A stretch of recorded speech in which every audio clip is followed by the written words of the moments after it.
bendiga. Amén. En esta noche, si es la voluntad de Dios, nos proponemos terminar con el estudio de Ruth, del libro de Ruth. Esta noche es la vigilia.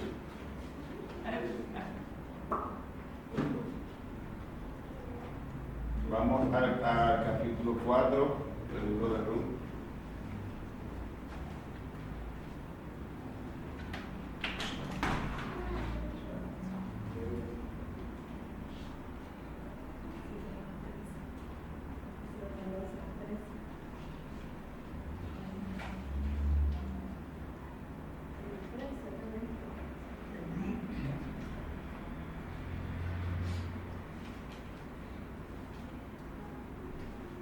Vamos a estar leyendo desde el versículo 13 hasta el versículo 22. Cuando todos lo tengan, pues confirmen. Leemos para la gloria de nuestro Dios. Booz pues tomó a Ruth y ella fue su mujer y se llegó a ella. Y Jehová le dio que concibiese y diese a luz un hijo. Y las mujeres decían a Noemí: loado sea Jehová, que hizo que no te faltare hoy pariente, cuyo nombre será celebrado en Israel,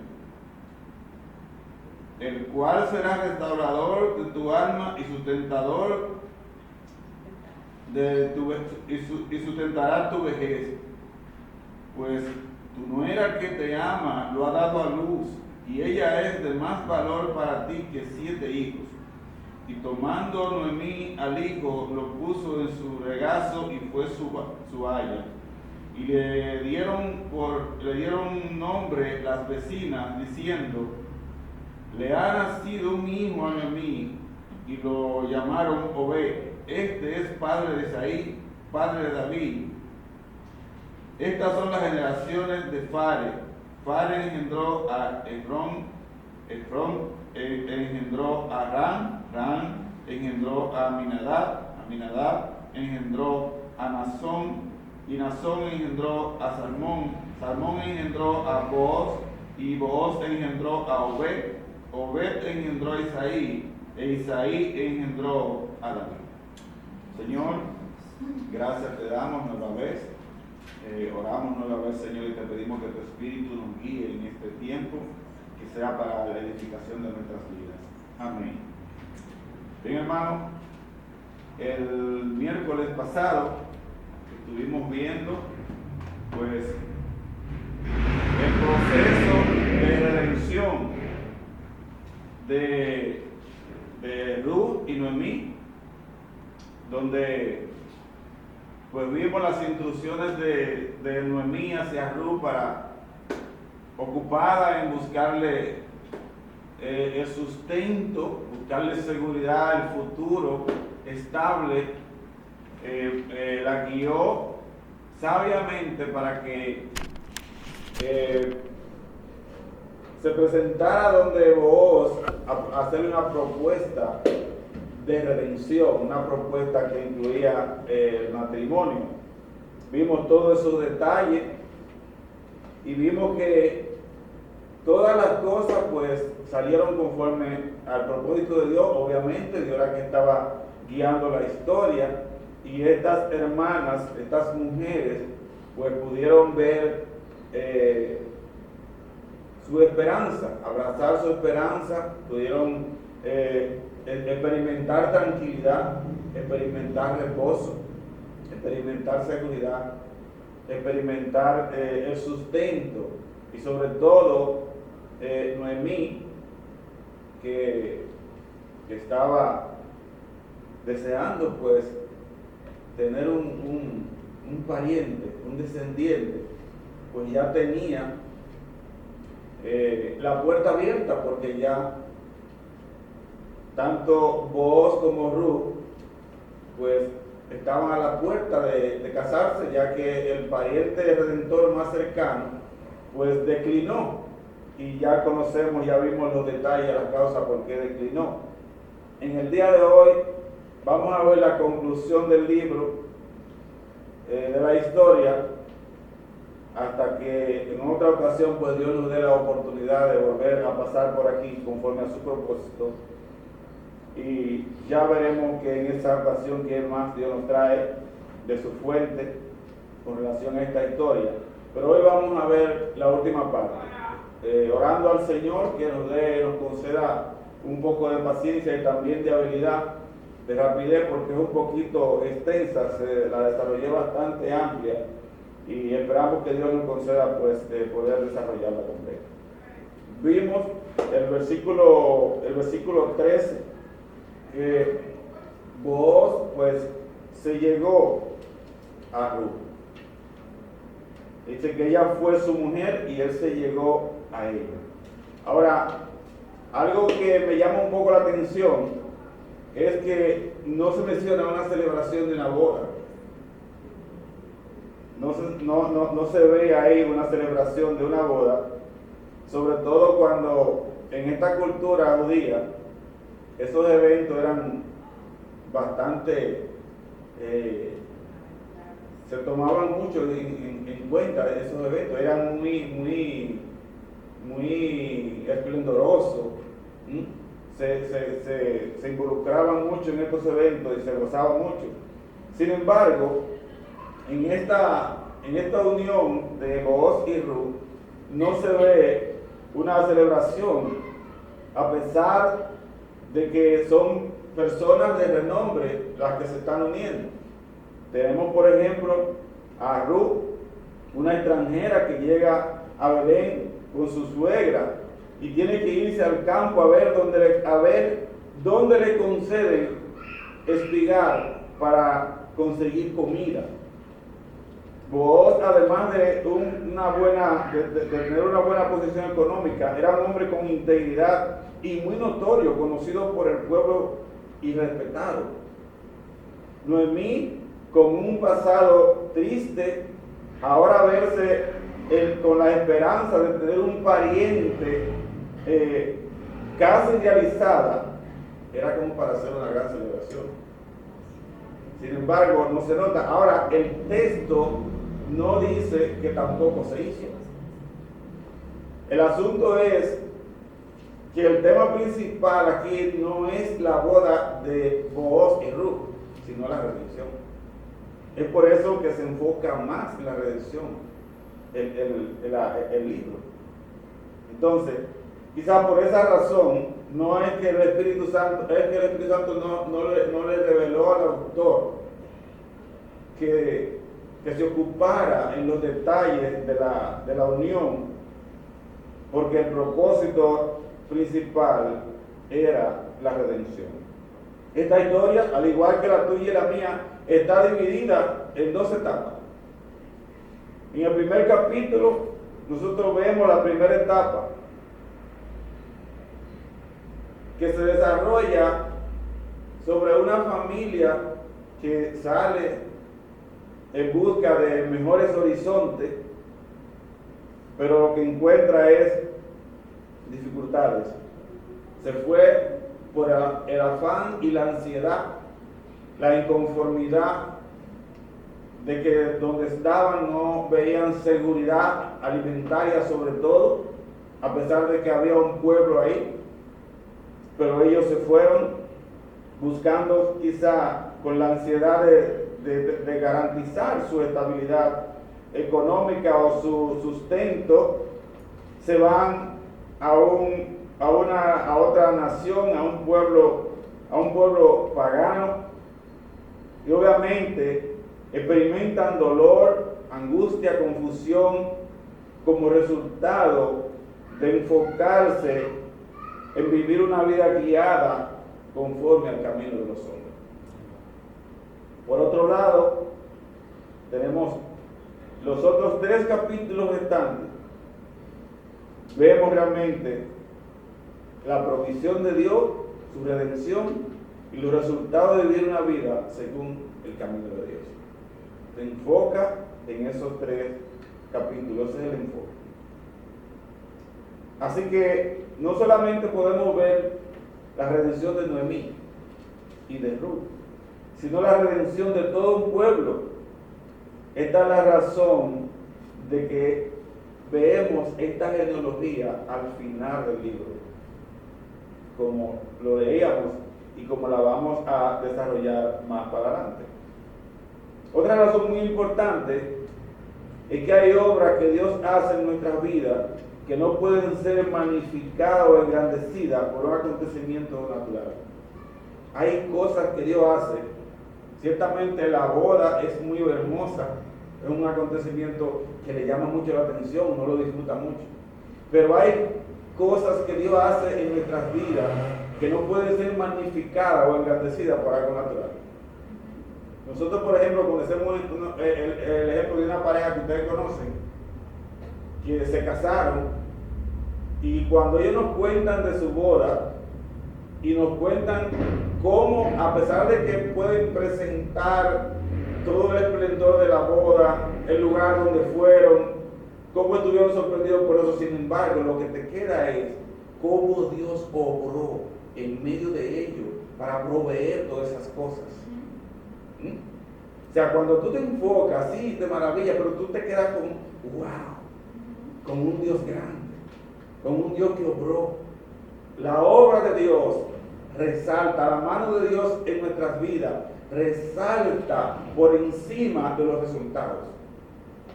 Los resultados son para magnificar, para engrandecer la obra de Dios en nuestras vidas, lo que Dios hace en nuestras vidas.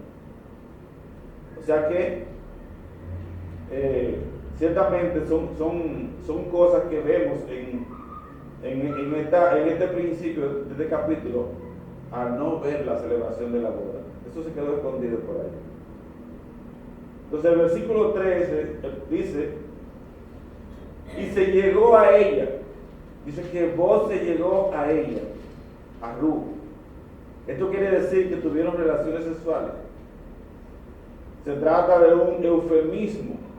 Es cuando usamos una palabra suave para hablar de una palabra más áspera. O evitar una palabra más áspera. No sé si a usted le ha pasado eso, creo que eso es natural. A veces hay cosas que vamos a decir, pero hay palabras con las que podemos decir, buscamos una palabra más suave para que se pueda entender. Por ejemplo, nosotros usamos el término, todavía se usa, fulana está parida, fulana dio a luz, como que se ve más suave el término, ¿verdad que sí? Entonces, vemos que él se llegó a ella. Y Jehová le dio que concibiese y dio a luz un hijo. Fíjense bien, esto es importante, este detalle. Jehová le dio que concibiese y dio a luz un hijo. Ciertamente Dios es el que abre y cierra matriz. Él es el que hace dar a luz. Dice Isaías 66:9, usted lo puede anotar. Yo que hago dar a luz no haré nacer, dijo Jehová. Yo que hago engendrar, impediré el nacimiento. Las mujeres que no dan a luz y los hombres que no pueden engendrar, las mujeres que no pueden concebir, deben clamar a Dios. Isaías 66:9. Deben clamar a Dios, porque Dios es el que abre y cierra matriz. Así como a Raquel y a Lea. Lea era menospreciada por Jacob, y Raquel también la menospreciaba. Dios le dio a Lea tener hijos, y luego a Raquel, que era estéril, le abrió la matriz. De la misma manera, Ruth tenía en común con estas mujeres que, además de ser menospreciada, probablemente Ruth era estéril. Y quizás no con esto, aunque no lo dice la Escritura, no estamos especulando. Pero recordemos que Ruth se casó con el segundo hijo de Noemí. con Malón. Se casó con él y estuvo un tiempo viviendo. La historia no nos dice exactamente el tiempo que ellos vivieron, pero es probable que hayan vivido un buen tiempo como marido y mujer, ya que la historia nos dice, cuando nos dice que ellos tuvieron 10 años, ahí nos lo dice después que Malón y Kelión se casaron con Orfa y con Ruth. Porque lo primero que nos dice la historia es que murió Elimelech y se quedó la mujer sola con sus 2 hijos, los cuales tomaron mujeres para sí. Después de 10 años, ellos deciden regresar. Lo más probable es que Ruth era estéril. Ahora bien, otro punto que nos da luz o un poco de razón en este análisis es que hay un énfasis ahí. Y Jehová le dio que concibiera.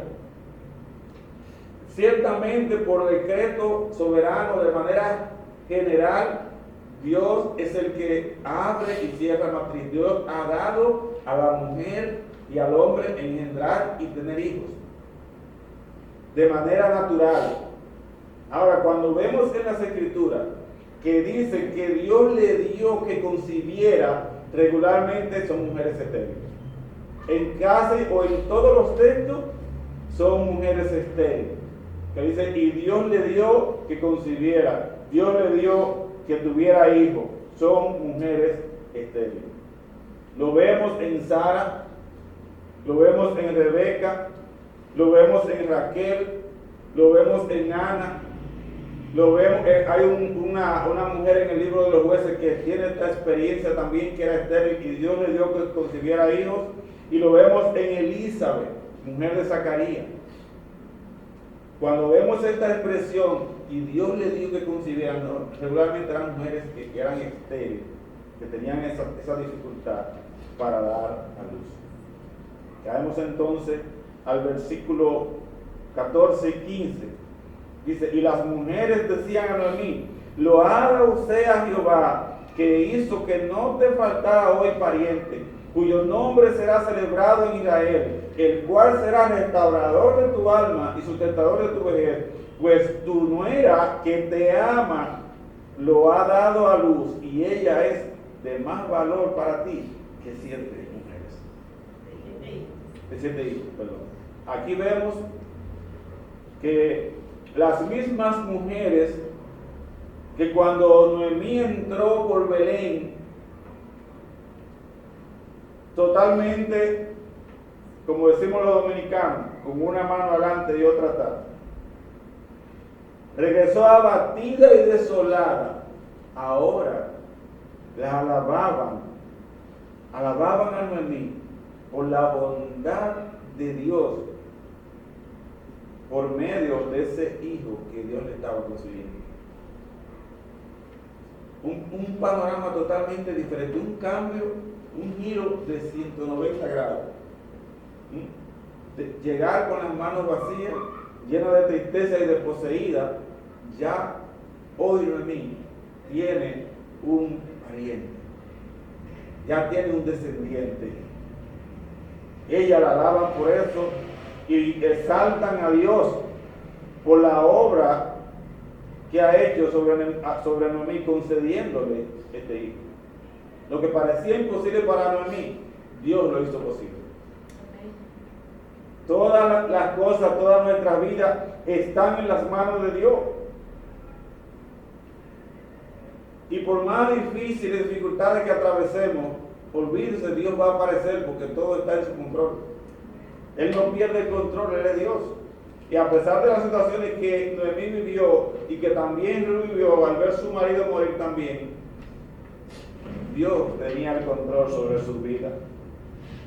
Ahora, el nombre de la descendencia de Noemí no sería borrado de Israel. No sería borrado de Israel. Eso es lo que ella dice. Será celebrado en Israel, pero más aún, no solo no sería borrado de Israel.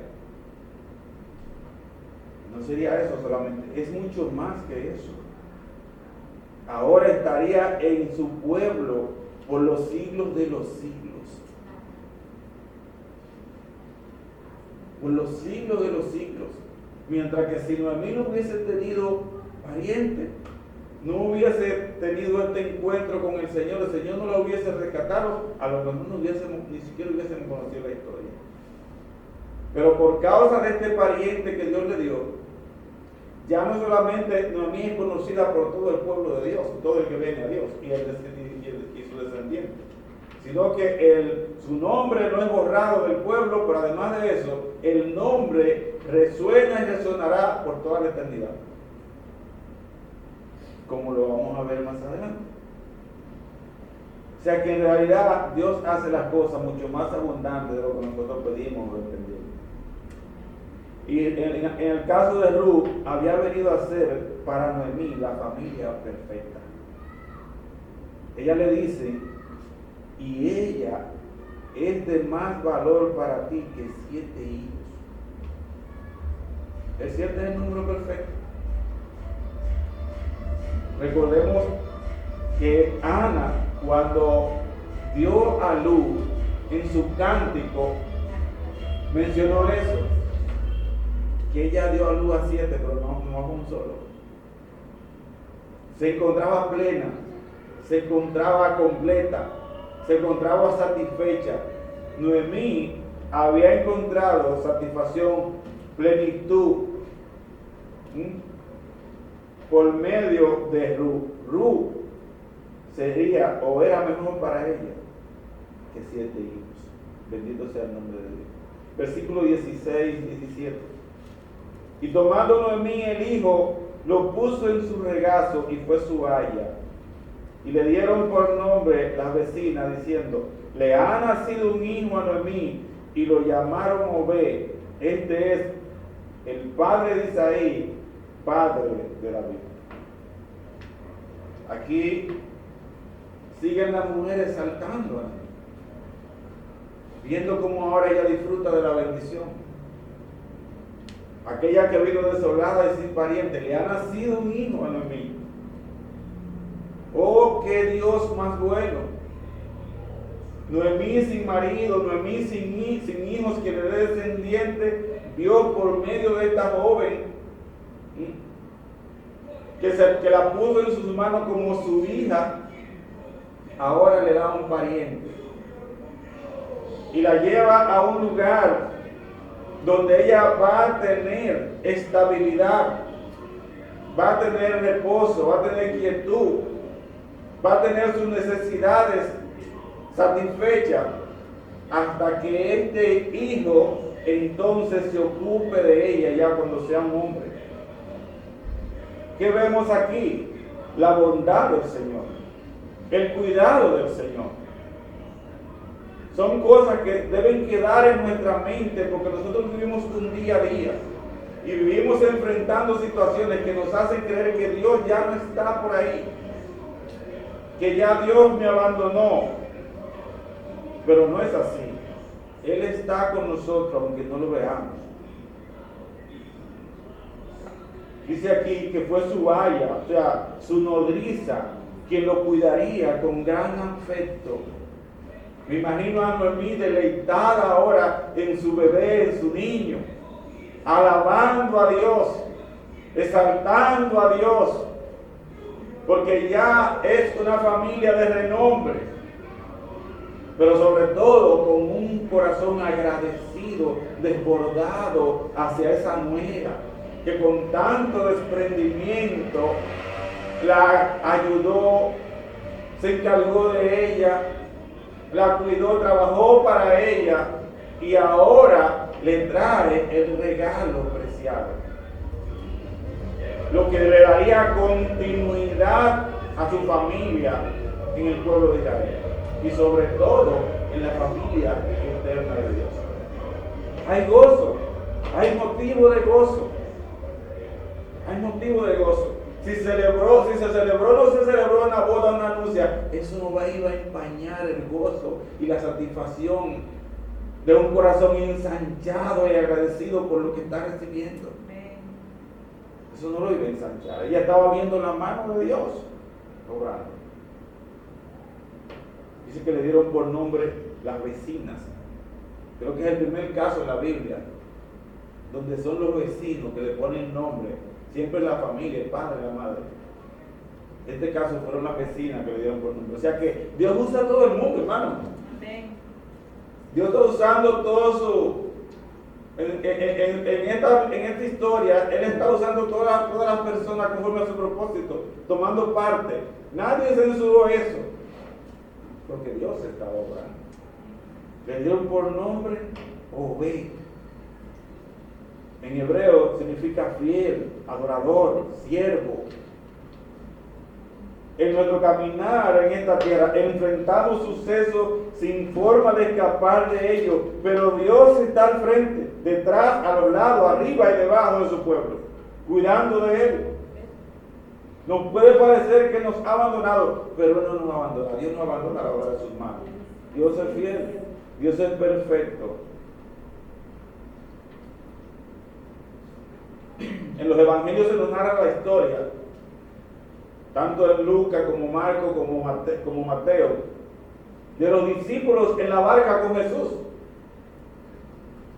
Y de repente se levanta una tempestad. Jesús está durmiendo en la barca. Se levanta una tempestad que es tan fuerte que las olas están llenando la barca. Y ellos, desesperados, van y levantan al maestro: maestro, maestro, no tiene cuidado de nosotros que perecemos. Y él le dice, él reprendió las aguas y se hizo gran bonanza, pero también los reprendió a ellos por falta de fe. Cuando nos vemos, señores, cuando vemos la tormenta, nosotros somos tan débiles que cuando vemos la tormenta que viene hacia nosotros, podemos tener a Jesús al lado, y eso no nos hace estar tranquilos. Vamos a provocar cualquier situación para que la actúe, porque creo que la tormenta no está en sus manos. Creo que la tormenta está actuando en su libertad, en su soberanía. No, el que está actuando en su soberanía es el Señor. Por eso Él podía estar tranquilo en la barca, sin ningún tipo de problema. Él solamente esperaba gente a su lado que confiaran en Él y estuvieran tranquilos. Eso es algo de lo que nosotros debemos aprender. Dice un pastor conocido que cuando nosotros a veces como niños pasábamos por la calle donde habían otros niños, quizás más grandes que uno, y de repente te arropaban y querían como golpearte, avasallarte, burlarse de ti, y tú lo que hacías era que te escurrías y te ibas escurridizo, mudo, sin decir una palabra. Pero al otro día tú pasabas por ahí, pero ahí ya tú ibas agarrado de mano de tu papá te llevaba por las manos. Y cuando tú vas cruzando, ninguno se mueve, nadie hace nada porque va con tu papá, y tú le haces, atrévete ahora. Cuando estamos con el Señor, podemos estar tranquilos, podemos estar quietos, nos sentimos seguros, y nosotros tenemos al Señor por siempre. Él dijo: yo estoy con vosotros todos los días hasta el fin del mundo. A veces pensamos que Dios ha perdido el control, pero no.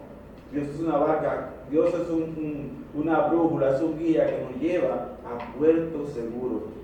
Aunque para esto tengamos que esperar llegar al cielo, Dios no deja las cosas a medias. Él termina su obra. Él termina su obra. Muchos de nosotros vamos a tener que esperar llegar al cielo para encontrar reposo, porque a veces en nuestras debilidades y pecados no encontramos reposo en el Señor. Pero si tú eres hijo de Dios y Dios empezó la obra en tu corazón, si tú tienes la seguridad, si el Espíritu de Dios te está dando testimonio de que tú eres hijo de Dios, puedes estar tranquilo. Amén. Que la obra va a terminar. Y va a terminar en victoria porque ya venció. Estamos seguros en sus manos. Versículo 10, del 18 al 22. Dice, estas son las generaciones de Fares. Fares engendró a Esrom engendró a Ram engendró a Aminadab engendró a Nazón, y Nazón engendró a Salmón engendró a Booz engendró a Obed engendró a Isaí engendró a David. Si nosotros no conocemos el propósito de Dios con la genealogía, nos van a resultar bastante cansones. Yo no sé cuántos de nosotros nos hemos detenido a leer las genealogías. Acuérdense que hablábamos de genealogía en Génesis 5, del 5 al 11. Hay alrededor de 5 genealogías por ahí. Pero están las genealogías de los evangelios, que son las más largas. Y yo le confieso que cuando yo leí a Mateo capítulo 1 por primera vez, yo dije, pero ¿y qué es esto? Todos estos nombres, fulano, y atrás esto, fulano. En mi, ¿cómo que se dice? No en mi timidez ni en mi ceguera, sino en mi niñez espiritual. Yo no veía a quién estaban apuntando la genealogía. Por eso me lo encontraba como algo cansón y ni sin razón de ser. ¿Por qué todos estos nombres que uno ni siquiera... Pero ciertamente las genealogías son muy importantes. Y en el caso de esta no deja de serlo, a pesar de ser una genealogía recortada. Ahora, ¿qué conexión hay entre esta historia y esta genealogía? Porque si uno no ve la conexión, como que dice, pero ven acá, ¿y qué hace esta genealogía? Si tú te concentras en la historia y lo que aconteció en la historia, tú dices, pero ¿qué hace esta genealogía aquí? Pero ciertamente hay una conexión entre la historia de esa familia de Belén de Judá y esa genealogía. Hay una conexión. Una familia que después de vivir como vivió, tiene que ser traída, vivió fuera de su nación, tiene que ser traída por Dios nueva vez de regreso a su nación. Porque déjeme decirle que Noemí no estaba en eso de regresar. Nosotros lo vimos en el capítulo 1 y lo vamos a ver. Noemí no estaba en eso de regresar.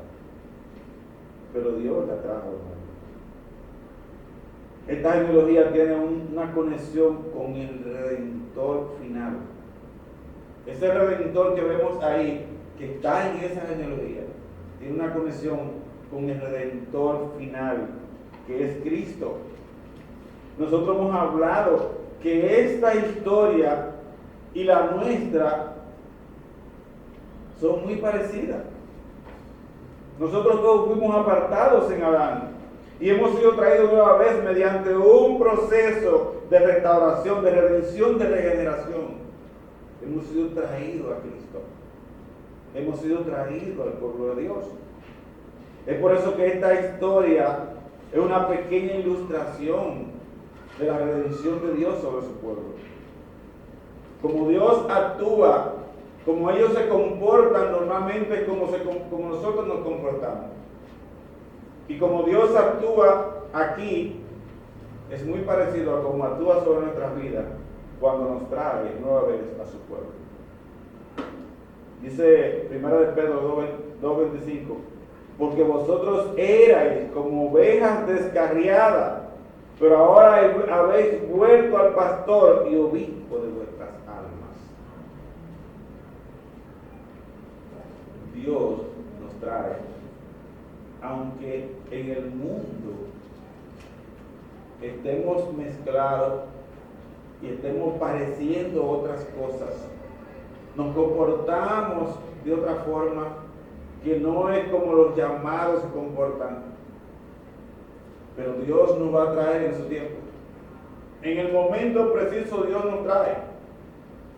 Porque la palabra dice claramente que nosotros fuimos escogidos antes de la fundación del mundo. ¿Cómo Dios lo hizo? Yo no sé. Yo sé que dice que fuimos escogidos antes de la fundación del mundo.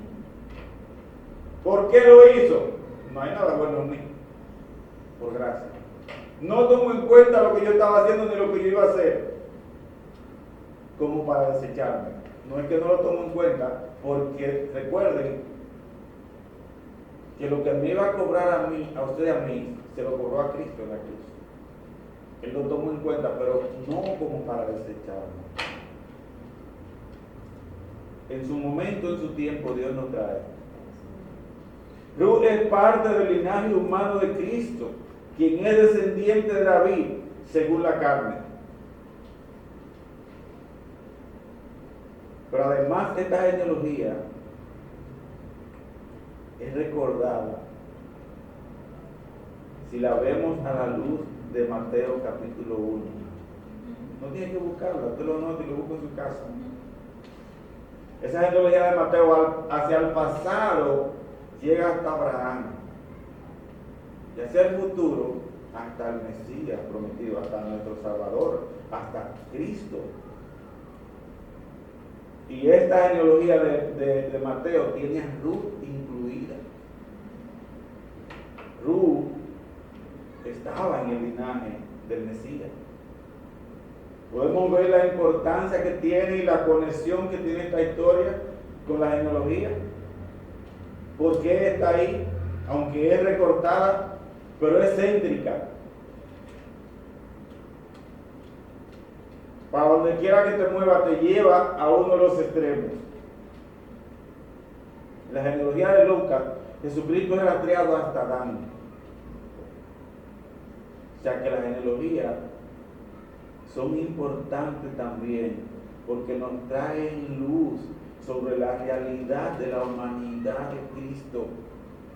Todo ser humano tiene una genealogía. Usted la tiene, yo la tengo. Y empezamos a contar para atrás. ¿A dónde vamos a llegar? Adán. Cristo tiene la de él. Y eso es lo que vemos ahí en Mateo, en Lucas. En el caso de Lucas, como digo, Lucas todavía es más amplio, porque la de Mateo solo llega hasta Abraham, rastreando la genealogía de Cristo. Lucas lo rastrea hasta Adán, hijo de Dios. O sea que vemos la importancia que tiene en esta genealogía.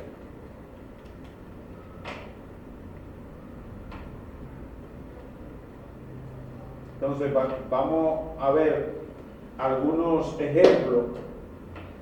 Ya vimos el desarrollo hasta el capítulo, hasta el texto 22, que es donde termina la genealogía, pero vamos a ver algunos ejemplos que podemos aprender de esta historia y que son muy importantes, hermano. Son muy importantes. Primero, de Noemí aprendemos que el caminar en obediencia muchas veces nos llegan, al caminar en obediencia muchas veces nos llegan circunstancias adversas. Al abandonar Belén, ella estaba obedeciendo a su marido. Recordemos que el capítulo 1 nos habla de un varón de Belén. Se fue a morar, a vivir a los campos de Moab. En aquel tiempo no era como ahora, que las mujeres tenían participación, que las mujeres tenían, ahora las mujeres tienen participación, consideramos sus opiniones, las valoramos como las nuestras, si tienen razón se la damos, aunque somos cabeza, sabemos que ella es nuestro complemento, y sin ella no estamos completos para desarrollar ese rol que Dios nos ha dado. Pero en aquel tiempo no.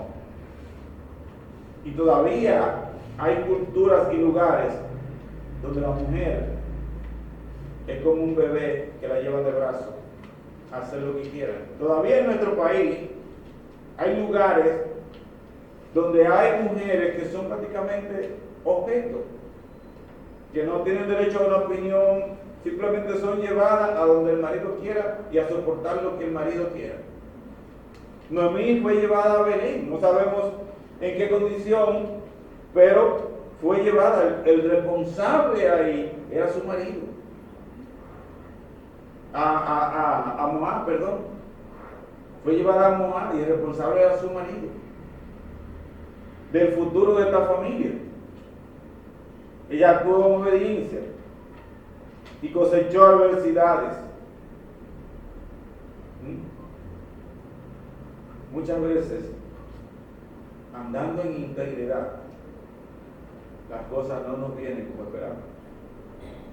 Lo más que nosotros esperamos, hermano, lo más que esperamos es que si usted anda correctamente, si usted anda íntegramente, en el camino de Dios sobre todo, cumpliendo la palabra de Dios, predicando el Evangelio, viviendo en armonía, lo que menos te espera que usted predicando el Evangelio a alguien afuera para que se salve, se levante a alguien y quiera matarlo. Lo que menos te espera viviendo en armonía en medio del pueblo es que se levante a alguien del pueblo contra usted. Lo que menos te espera usted caminando íntegramente es que a usted le pase una adversidad. Eso es lo que menos te espera. Sin embargo, hermano, muchas veces sucede lo que no esperamos.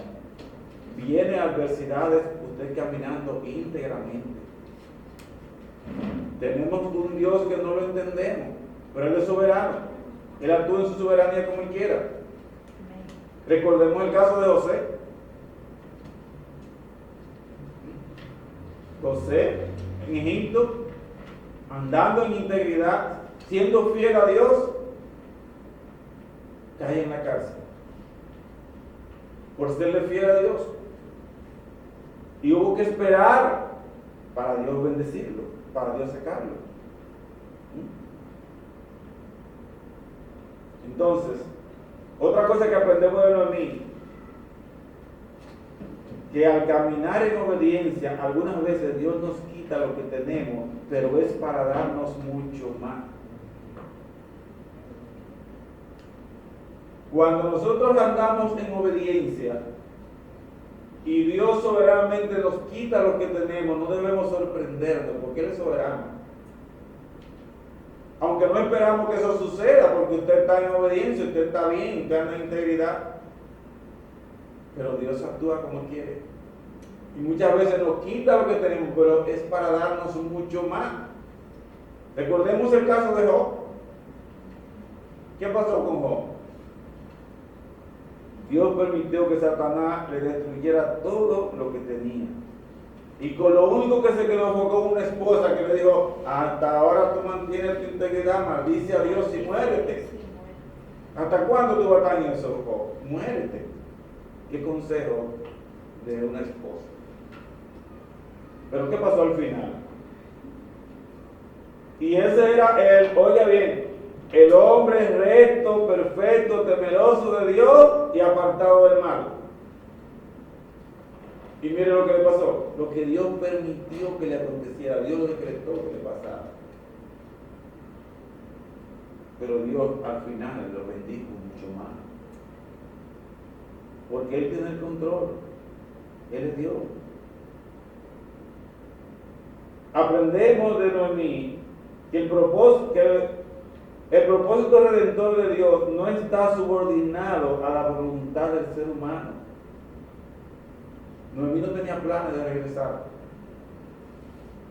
Ella estaba tranquila, aparentemente, en Belén, o estaba conformada porque había perdido sus hijos. Dice el capítulo 1 del versículo 6 que ella oyó que Dios había visitado a Belén. Y emprendió el regreso.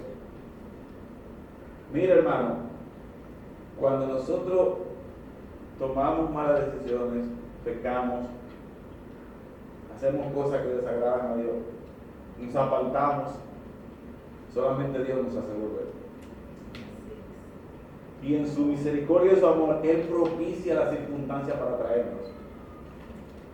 y de repente nos vemos aquí nueva vez. Y muchas veces pensamos que fue nuestra propia decisión, pero nosotros no éramos capaces de regresar. Pero Dios lo hace. Dios nos vuelve. ¿Por qué? Dios se comprometió con sí mismo. Dios no se comprometió con nosotros. Él se comprometió por sí mismo, por amor de su nombre. Él va a cumplir la promesa. Por eso a sus hijos Él no los va a dejar. Aunque tengan que hacer lo que hagan, pero Él los va a guiar. Aprendemos también de Noemí que a pesar de que la disciplina al parecer no es causa de gozo, debemos dejarnos guiar de nuestro Dios. Cuando estamos siendo disciplinados, cuando la mano de Dios está sobre nosotros por errores que hemos cometido, por malas decisiones, por pecado, en el presente esa disciplina nos parece ser causa de gozo. Es dolorosa, es mortificadora, pero aún así debemos dejarnos guiar de Dios. Debemos dejarnos guiar. Noemí pudo haber dicho ahí, cuando oyó que en Belén Dios había visitado a Belén, ella pudo haber dicho, pero ¿qué voy a Belén? A pasar vergüenza. Yo que tenía posiciones allá, de renombre de mi familia, ahora no solo voy sin familia, ahora voy con una mano adelante y otra atrás, despojada. Con estas dos muchachas que a lo mejor tendré que dejarlas aquí en Moab. ¿Para dónde voy? Pero Dios produce un morir en nuestro corazón que penetra por ahí y te hace volver en obediencia. Porque no depende de ti ni de mí la obra, depende de su fidelidad. Él la va a hacer volver. Él la hizo volver. Así como nos trae a todos. Y todos los de Él, si se apartan de ese día, los disciplina, pero los trae porque Él es fiel. Aprendemos que los hijos de Dios, que a los hijos de Dios las adversidades que les llegan son aprobadas por Dios. Sobre todo cuando andamos en infidelidad y nos llegan adversidades, ahí es que menos las aceptamos. Ahí es que menos entendemos que Dios está por ahí. Eso es el diablo. El Señor lo reprende. ¿Cómo que dice mi hermano? Yo no recibo eso, ¿vale?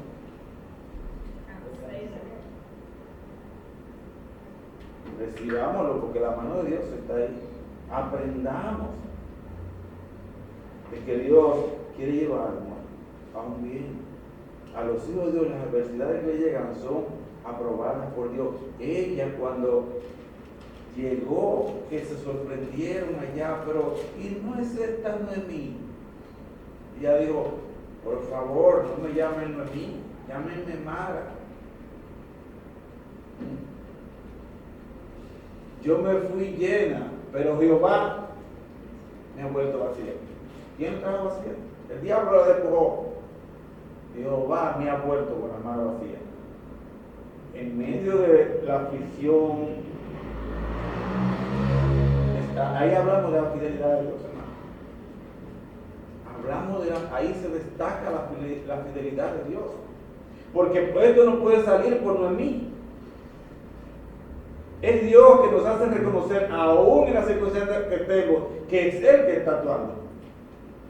Es Él que nos hace reconocer eso. En medio del dolor, un hijo de Dios puede decir, tranquilo, es Él que está actuando.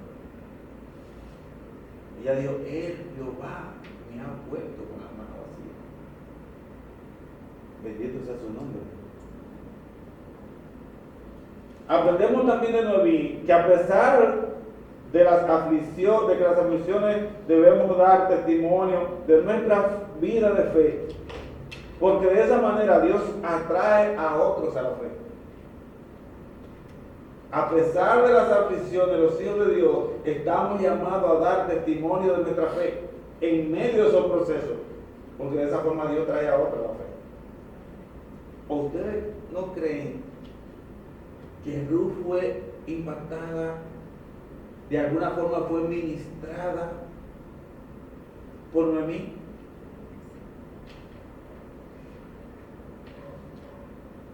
Mire, el mundano que se junta con los hijos de Dios, si duran mucho juntos, algo tiene que pegarse. Y si usted ve que no le está pegando nada, despéguese rápido, porque cuando ve se le va a pegar a usted el mundano, porque usted no está haciendo su trabajo. Pero algo lo va a afectar. Es que se va a ver, la obra de Dios se ve de alguna manera. El tesoro está en vaso de barro, pero sigue siendo tesoro, y la excelencia del poder es de Dios y no de los hombres. Ese poder de alguna forma va a manifestar el brillo del tesoro en algún nivel. Y yo estoy seguro que Noemí, con todo lo que estaba pasando, de alguna forma dio destellos de luz sobre esta joven, que al final, cuando ella insistió para que se volviera a Moab, a tomar marido de allá, ella le dijo: no me ruegues que te deje ni que me aparte de ti, porque donde tú fueres, iré yo, donde tú vivieres, viviré yo. Tu Dios, mi pueblo será mi pueblo, tu pueblo será mi pueblo y mi Dios, y tu Dios será mi Dios. Y donde tú mueras, también moriré, y allí seré sepultada. Aún así me haga Jehová, y aún me añada. O sea que Dios utilizó también el testimonio de Noemí para cautivar el corazón de esta joven, para entrar al corazón de esta joven y también rescatarla. Aprendemos que la disciplina trae consigo sabiduría. También aprendemos en Noemí. En el capítulo 3, versículo 1, Noemí, la que vino sin marido y sin hijo, desolada, en medio de ese proceso pudo aprender para aconsejar ahora de manera sabia a Ruth de cómo iba a presentársele a Boaz, de tal forma que él no viera ningún tipo de inmoralidad, de propuesta inmoral en esta joven, sino que pudiera, por medio de eso, darle una respuesta positiva y ir a lograr su propósito.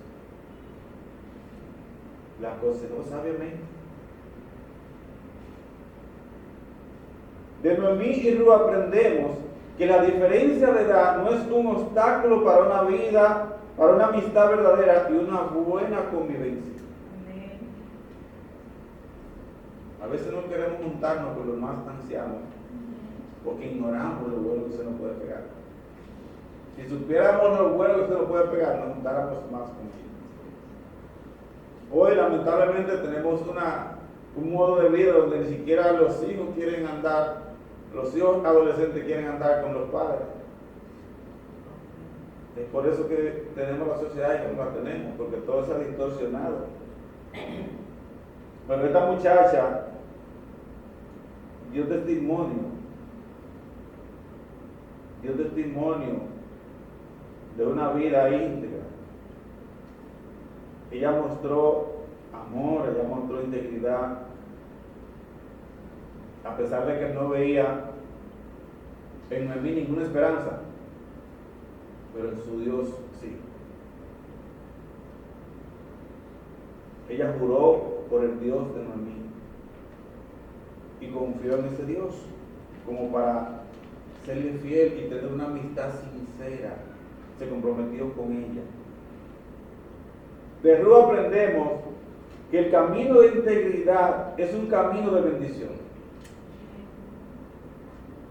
Ella mostró eso. Salmo 84:11 dice: porque sol y escudo es Jehová, Dios. Gracia y gloria dará Jehová. No quitará el bien a los que andan en integridad. El Señor usó a Noemí, a Ruth, para que sea íntegra, para que mostrara integridad, para que mostrara pureza, para que mostrara amor, entrega, para bendecirla. Sí, porque nosotros no somos nada, Señor. Nosotros no hacemos nada. Es Él que provoca en nosotros que nosotros andemos en su camino y seamos íntegros y le agrademos. Dice la Escritura que los que son salvados, en el libro de Efesios, son creados conforme al propósito de Dios en Cristo Jesús para andar en buenas obras, las cuales Dios preparó de antemano para que andemos. No somos nosotros que las preparamos. Es Dios que va adelante y va trillando el camino de sus hijos. Y cuando nos torcemos y metemos la pata, nos disciplina y usa esas mismas torceduras de pata nuestra para lograr su propósito, para crearnos la imagen de su Hijo Jesucristo.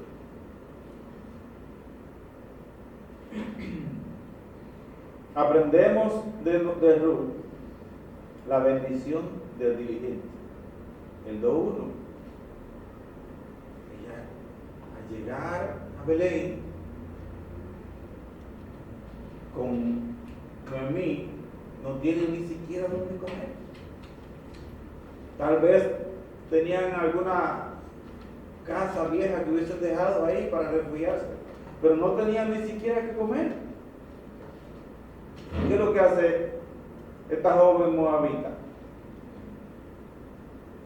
Dice el 2:1, y Ruth la moabita dijo a mí, te ruego que me dejes ir al campo a recoger espiga en pos de aquel a cuyos ojos hallaré gracia. Diligente, macho en fe. Hay que actuar. No veo luz. Hay que marchar en fe. Confiando en Dios, Él abrirá la puerta. Él abrirá la puerta. Cuando el pueblo se vio allá en el desierto, en Egipto, después que salió de Egipto, con el faraón y su ejército atrás y el mar delante, el pueblo empezó a alborotarse. Y Moisés clama al Señor y el Señor le dice, ¿por qué clamas a mí? Golpea las aguas y dile al pueblo que marche.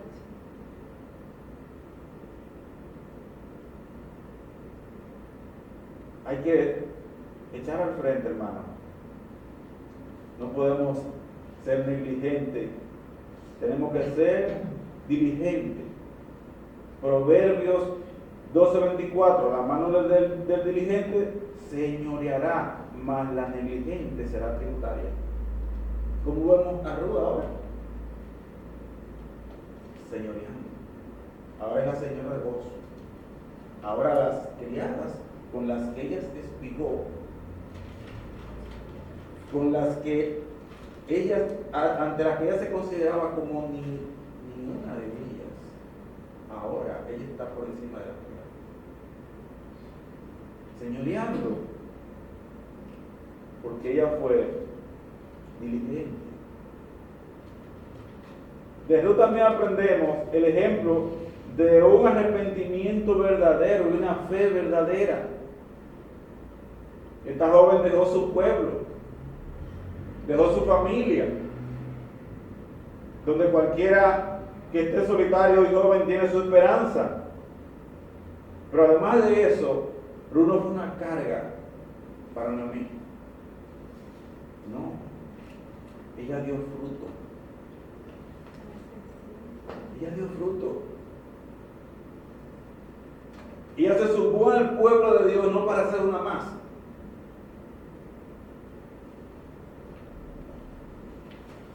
Y uno de los frutos o de las evidencias de un arrepentimiento verdadero es el fruto.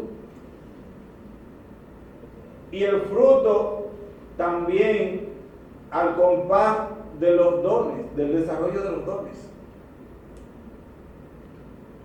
Porque a veces llegamos a una congregación y nos sentamos. Y venimos el domingo, venimos el miércoles, los días de culto. No hacemos nada. Pero el pueblo de Dios, el Hijo de Dios, Dios lo trae al pueblo, no es para sentarse. Porque hay un propósito, hay un camino por delante. Hay una vida que vivir en Cristo, hay un testimonio que dará, hay un pueblo que salvar. Entonces no es para sentarnos.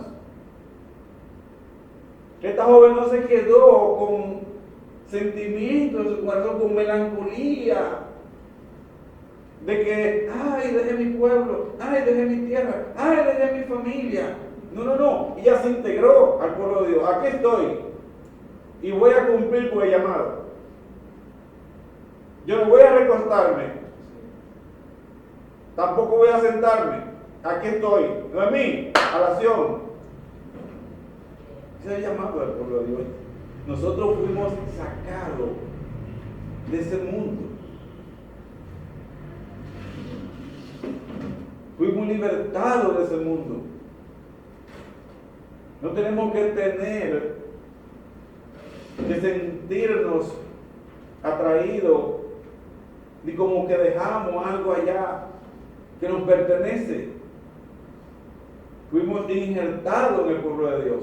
Somos parte de su pueblo. Cuando Dios llama, no tenemos que mirar atrás, ni para coger impulso, como decía el hermano estos días. Que no nos pase, Señor, como la mujer de Lot. La mano de Dios nos libertó de allá afuera. No estemos mirando para atrás. No. Llamemos de allá para que vengan. Pero no miremos para atrás. Ese fue el caso de Ruth.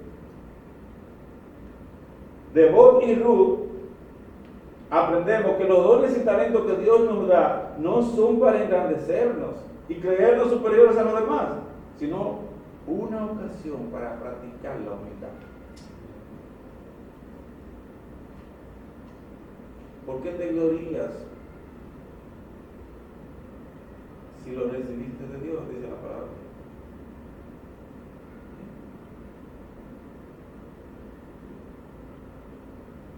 Como que si no lo hubiese recibido, como que si lo tenemos de nosotros. Aprendemos eso de esta pareja. Los dones y talentos que Dios nos da no son para señorearnos, para engrandecernos. Es una excelente oportunidad para practicar la humildad y reconocer que de Dios lo recibimos. En el capítulo 2, versículos 13 y 14, vemos que Ruth le dice a Boaz: Señor mío, hay yo gracia delante de tus ojos, porque me has consolado y porque has hablado al corazón de tu sierva, aunque no soy ni como una de tus criadas.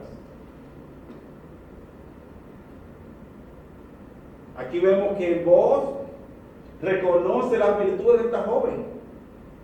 Delante de ella, él reconoce cómo ella se comportó con Noemí. Y cómo el pueblo ahora la alaba por eso. Y él también, al reconocerlo, la alaba. ¿Y cuál es la respuesta de ella? No se ensalzó por encima de nadie. No. Que yo halle gracia delante de tus ojos. Yo no soy como una de tus siervas.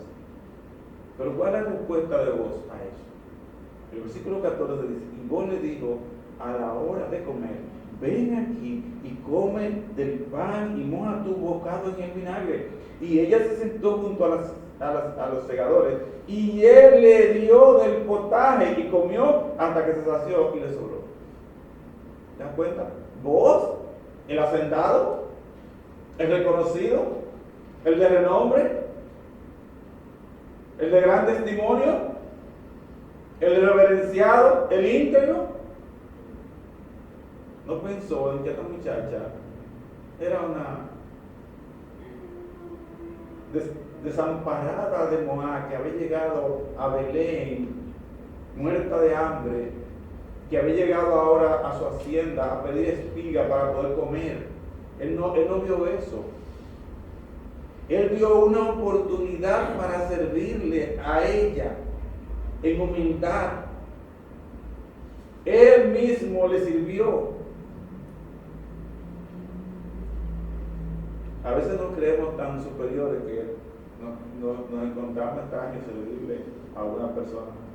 Que entendamos, no que sea más bajo que nosotros, que entendamos Porque a veces tenemos un concepto de nosotros muy elevado, más de lo que debemos tener.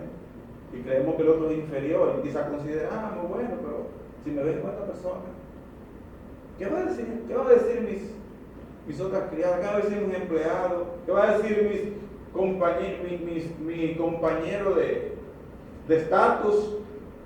¿Qué pueden pensar de mí?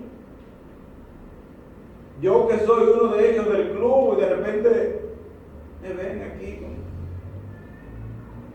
No, el Hijo de Dios no se comporta de esa manera.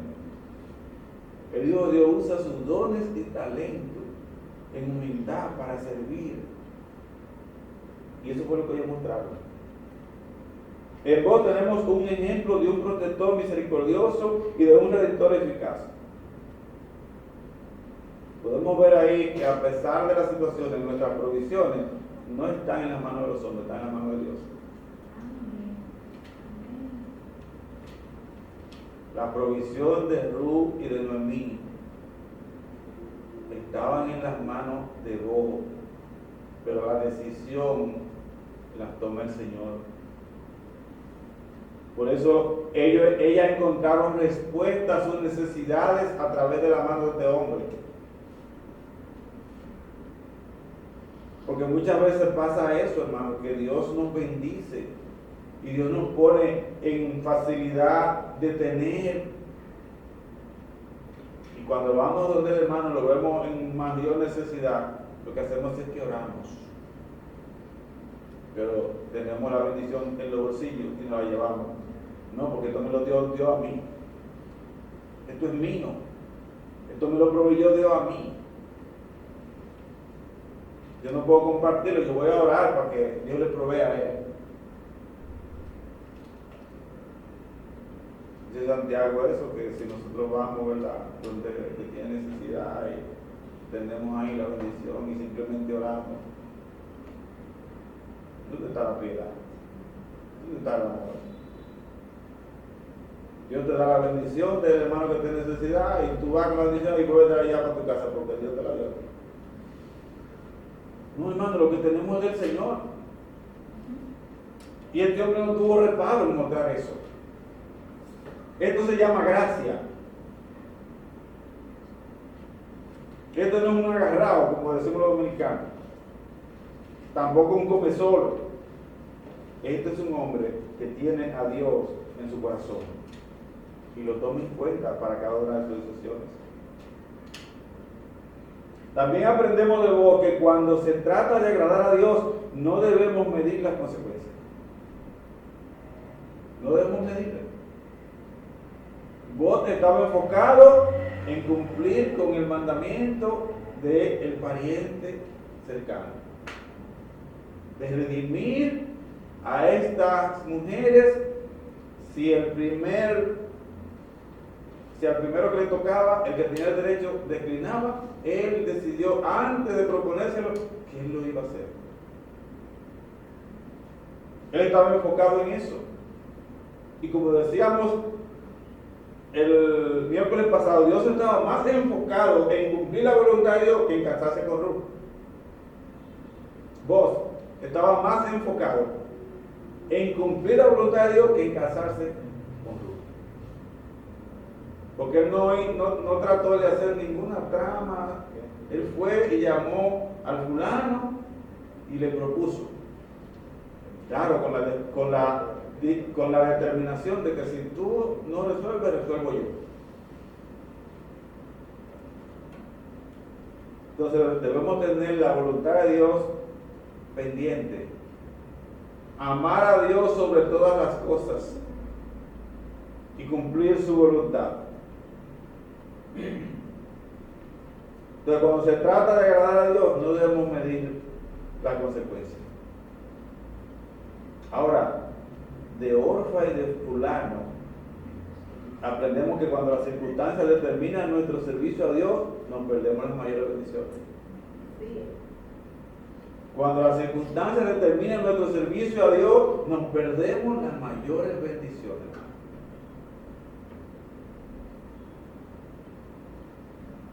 Ay, que voy para la iglesia, por ahí no hay llovinita, tú sabes.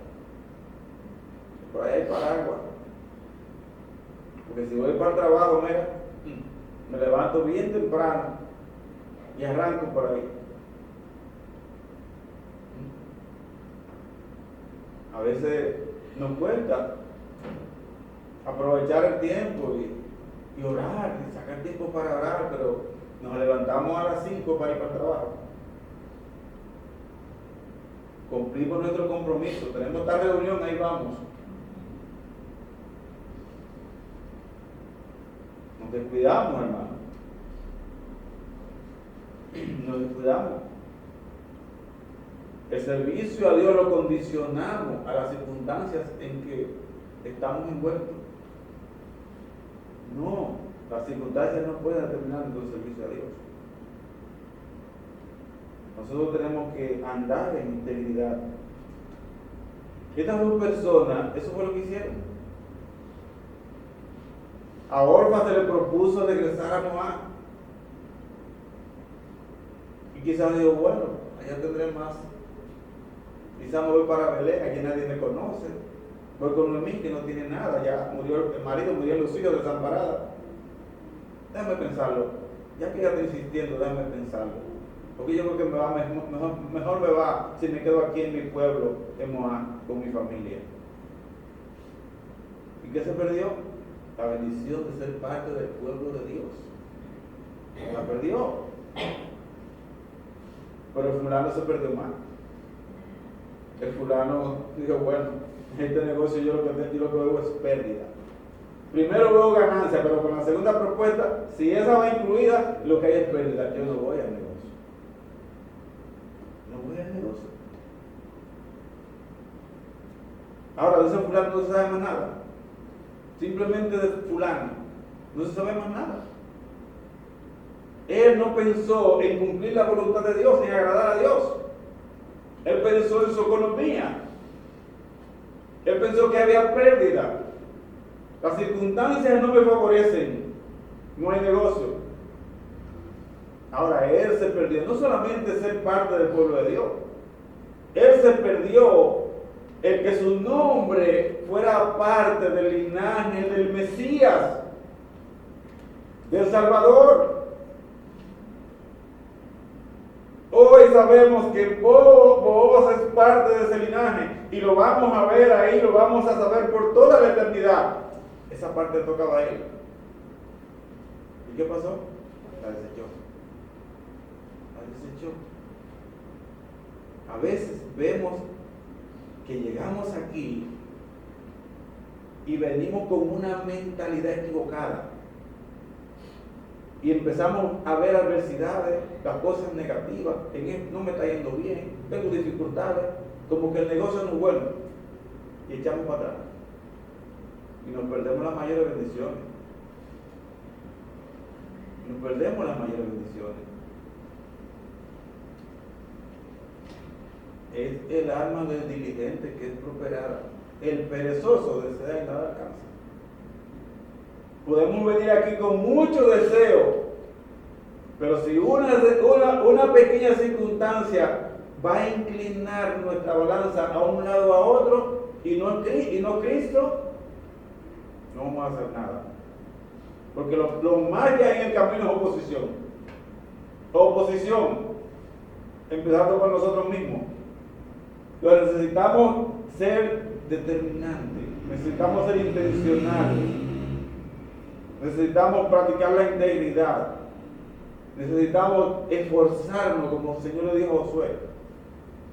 Esfuérzate y sé valiente. No temas ni desmayes, porque yo, Jehová, estaré contigo donde quiera que tú vayas. Pero esfuérzate y sé valiente. No temas ni desmayes. Nosotros cualquier cosita nos atemoriza. Por cualquier cosa desmayamos.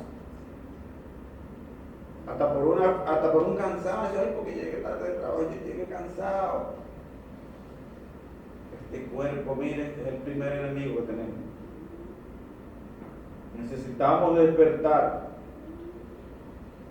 y no condicionar el servicio a Dios a nuestras circunstancias, porque nos perdemos muy buenas bendiciones. De manera general aprendemos que la salvación no está limitada al pueblo de Israel. Ruth, como muchos gentiles, paganos entraron a ese pueblo antes de venir el Mesías. Fueron alcanzados por la gracia de Dios en salvación antes de llegar el Mesías. Luego, con la llegada del Mesías Redentor, la puerta se abrió y ahora todos en Cristo, todos los llamados, podemos entrar a esta salvación tan sublime, tan grande que Dios nos ha dado.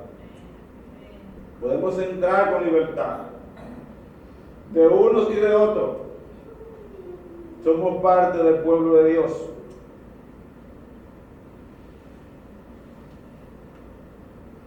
De Dios aprendemos en esta historia de Ruth que Él está guiando la vida de cada uno de sus hijos conforme a su propósito, sin tomar en cuenta nuestros pecados y malas decisiones como para cambiar de propósito, excepto para disciplinarnos y llevarnos a un bien mayor. Esto es, esculpir la imagen de su Hijo Jesucristo en nosotros. Aprendemos esto de Dios, pero aprendemos más de Dios. Porque al final de cuentas, Él es nuestro maestro. Pero realmente Dios está guiando nuestra vida. Dios guía la vida de cada uno conforme a su propósito. Y qué bueno que el propósito final y supremo de Dios con nosotros es ser hechos a la imagen de Cristo. Ese es el supremo llamamiento que Pablo menciona allá, creo que en Filipenses, hermano. El supremo llamamiento de Dios en Cristo Jesús. En Daniel 4:34 y 35 dice, ahí se narra la historia de Nabucodonosor, los que la conocen. Si no pueden ir a Daniel a ver esa historia, de un rey que se ensoberbeció contra Dios, creyendo que él era Dios, que Él era el supremo. Y Dios lo castigó seriamente. Lo llevó a comer hierba con los animales por un gran tiempo y hasta pelo como animales le salió. Pero al final, dice él, Dios lo visitó en su amor y misericordia. Dice más, al fin del tiempo, yo Nabucodonosor alcé mis ojos al cielo y mi razón me fue devuelta. Y bendije al Dios Altísimo y alabé y glorifiqué al que vive para siempre, cuyo dominio es sempiterno y su reino por todas las edades. Todos los habitantes de la tierra son considerados como nada. Y Él hace según su voluntad en el ejército del cielo y en los habitantes de la tierra. Y no hay quien le diga, no hay quien detenga su mano ni le diga qué hace. Nadie puede preguntarle qué hace. Lo que Él estaba haciendo con Noemí y con Ruth, o más bien lo que Ruth y Noemí estaban viviendo, era Dios que lo estaba haciendo. Lo que está pasando en su vida y la mía, es Dios que lo está haciendo. Andemos en obediencia. Este hombre fue desobediente y fue llevado con los animales. Hasta que Dios en su misericordia le visitó en su razón, le devolvió la razón. ¿Y qué dijo él? Y bendijo a Dios del cielo. Y alabó al que vive para siempre. Dice, cuyo reino es sempiterno, su dominio es sempiterno y su reino por toda la era. Pero él dice al final, Él hace su voluntad en el ejército del cielo y en los habitantes de la tierra, y no hay quien detenga su mano ni le diga qué hace. La voluntad de Dios sobre ti, sobre mí, sobre su pueblo, se va a cumplir. Lo mejor que nosotros hacemos para ayudarnos es andar en obediencia. Estamos tranquilos, hermano. Andar en obediencia. Eso no va a ser el camino más cómodo. Eso no va a hacer que podamos discernir donde hay un tropiezo, donde hay una piedra, donde hay un obstáculo, donde hay una lucha para sabiamente poder desecharla o poder estar tranquilo cuando tengamos que enfrentarla. Pero Él no va a cambiar, hermano. Él no va a cambiar. A veces deseamos que Dios cambie. Y a veces nos pasan cosas que decimos, pero Señor, ¿por qué no fue de esta forma? ¿Por qué no fue de esta forma? A veces yo he pensado eso, con este problema de la piel. A veces yo he pensado, pero si yo hubiese hecho esto, si hubiese bajado aquello, si hubiese matado de esta forma, que eso no llega. Dios no cambia de forma, hermano. Dios es perfecto. Y lo que Dios terminó para mí, para ti, Él lo va a hacer, como Él lo diseñó. Él es perfecto, no puede cambiar. Lo que está dictado para nosotros, Él lo va a hacer. A pesar de nuestros pecados, nuestras malas decisiones, Él lo va a llevar a cabo. Él no tiene por qué arreglar nada, ni cambiar nada. Él es perfecto. Lo que es perfecto no necesita nada. Ni que le añadan, ni le quiten, ni que le pongan, ni disminuir nada. Él es perfecto. Entonces Él va a hacer su voluntad sobre nosotros. Así como la hace en el cielo, la hacen los habitantes de la tierra, y no hay quien le explique a su mano. No hay quien la detenga, ni le diga qué haces. Él no puede ser cuestionado, Él es Dios. ¿Quién eres tú para que alterques con Dios? Dice Pablo en Romanos al judío. De Dios aprendemos todo lo que esta historia nos enseña y nos podrá enseñar en otra ocasión que pasemos por ella, porque al final de cuentas, de Dios lo recibimos todo. Todo. Él es quien nos enseña todas las cosas. Él es quien nos da, en Él nada, sin Él nada podemos hacer. Él es quien pone en nosotros el querer como el hacer por su buena voluntad. Él es quien hace en nosotros las cosas mucho más abundantes de las que nosotros pedimos o entendemos. Él es quien nos guía en el camino de salvación, porque sin Él es imposible que podamos caminar y que podamos recorrerlo. Y todo esto es para su propia gloria. Y a medida que Él recibe la gloria por medio de lo que Él hace en nosotros, a través de nosotros, nosotros recibimos de Él su gozo, que es nuestra plena satisfacción.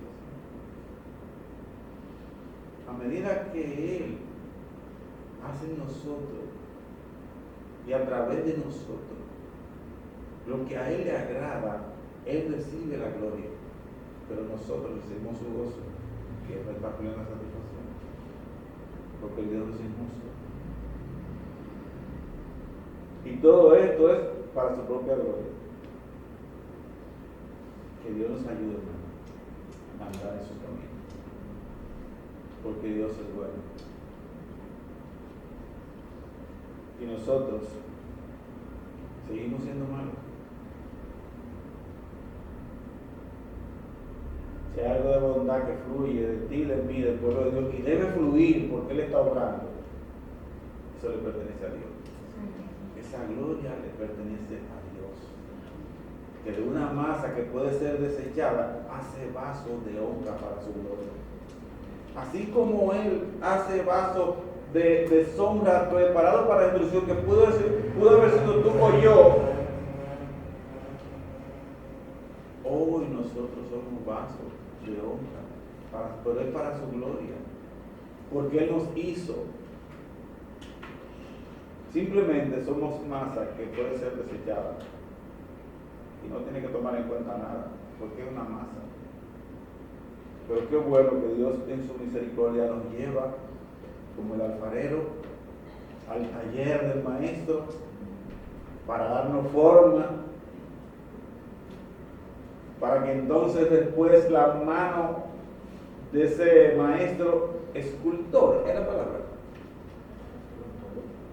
aparezca tallada en nosotros y se refleje en nosotros su belleza, su mano, su obra, y podamos entonces gozarnos al ver su gloria a través de nosotros, porque ya el tesoro que fue puesto en vaso de barro, el vaso ha sido trabajado,